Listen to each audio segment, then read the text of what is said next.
Hi guys, I hope you're fine today. I'm happy to be with you again this week. If you are as happy as I am, please like just now. Vous savez que vos likes me font plaisir et m'encouragent à continuer. Et n'oubliez pas de vous abonner pour ceux qui ne le sont pas encore pour rejoindre ma belle communauté. Alors, in today's lesson, we are going to study one word, and this verb, you usually know one version of this verb or one meaning, but there are others and you can build other different verbs thanks to it. Alors, est-ce que vous avez compris le sujet du jour?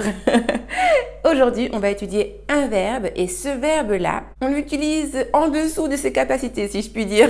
Il est en quelque sorte polysémique, il peut avoir plusieurs sens, il a plusieurs sens et en général, on l'utilise et vous le connaissez dans un sens. Mais grâce à lui, vous allez pouvoir construire d'autres verbes qui vous serviront et qui servent dans la vie de tous les jours, dans la vie personnelle et professionnel. Donc c'est parti.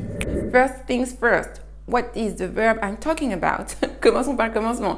Quel est le verbe dont je vous parle? This is the verb to draw. D-R-A-W. D-R-A-W. To draw. To draw signifie, vous le connaissez très certainement en tant que dessiner, avec la signification de dessiner. I am really bad at drawing. Je suis pas très bonne en dessin. Hein. To be bad at something or to be good at something. I am bad at drawing, but I am very good at teaching. Je suis nulle en dessin, mais je suis super bonne dans l'enseignement. Alors, donc to draw, qui est un verbe irrégulier, hein, to draw, drew, drawn, qui signifie dessiner. Mais il ne signifie pas que ça. Alors, dans d'autres contextes, il peut signifier tirer aussi. Hein. C'est pour ça qu'un tiroir se dit a drawer. Vous voyez? A drawer, un tiroir, puisqu'il peut également signifier tirer.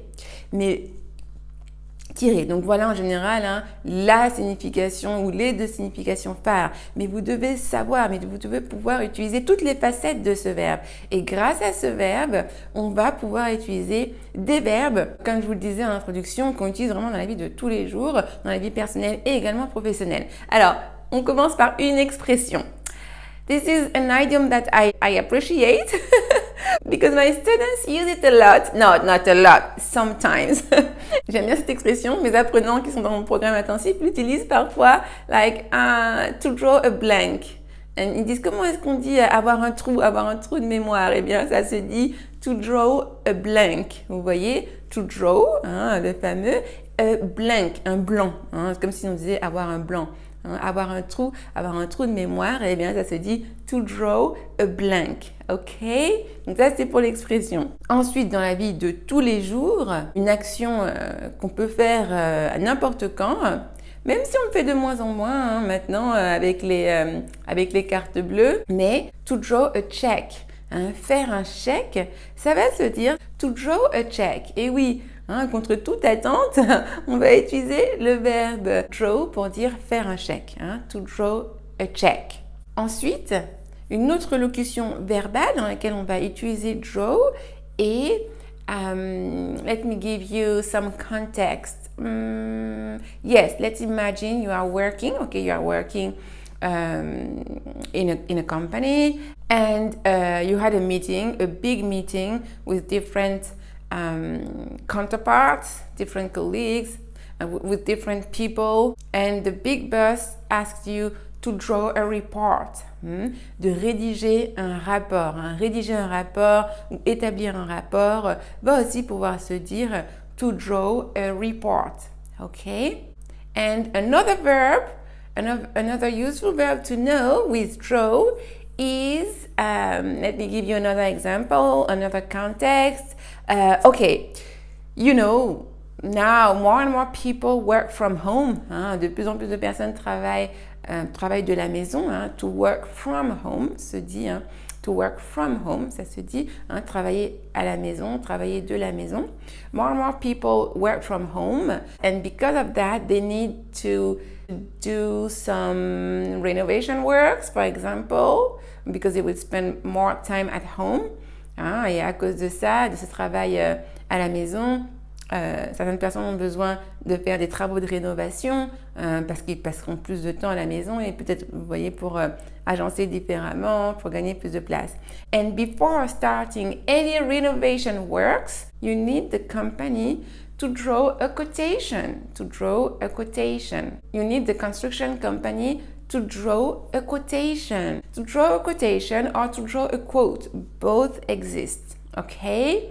So, avant de vous lancer dans des rénovations, vous avez besoin que l'entreprise de rénovation, vous établisse un devis, vous fasse un devis. To draw a quotation or to draw a quote, c'est comme ça qu'on va dire faire un devis, établir un devis. Quotation or quote, les deux se trouvent, les deux sont possibles pour dire un devis. Quotation, Q-U-O-T-A-T-I-O-N,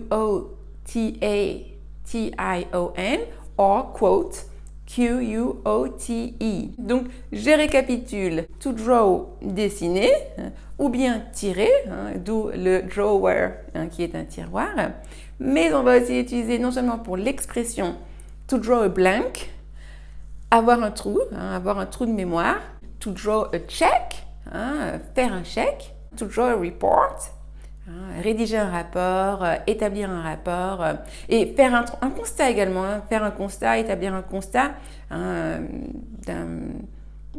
accident, car accident, after a car accident, après un accident de voiture, to draw an accident report, faire un constat, établir un constat et enfin to draw a quotation or to draw a quote. To repair the car. Établir un devis pour réparer la voiture. Or for your renovation works at home, it's better. Mieux vaut rénover sa maison plutôt que sa voiture suite à un accident. Stay safe, ok? On veut tous stay safe. Be careful, ok? Dites-moi en commentaire, est-ce que vous connaissiez certains de ces verbes? Est-ce que vous en avez découvert plein du coup?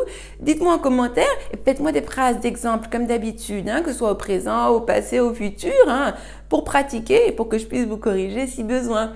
Eh bien, si la vidéo vous a plu et vous a apporté, merci de liker. Vous savez que ça m'aide, ça m'encourage et ça m'aide à aider encore plus de monde. Tous vos likes, le moindre like m'aide. Et bien sûr, pensez à vous abonner, à cliquer sur la petite cloche pour être sûr de ne rien manquer. Et partagez la vidéo si vous pensez qu'elle pourra aider quelqu'un de votre entourage. Et bien sûr, si vous voulez qu'on dresse le plan d'action dans le cadre d'un accompagnement personnalisé et intensif, toutes les informations se trouvent en description de cette vidéo.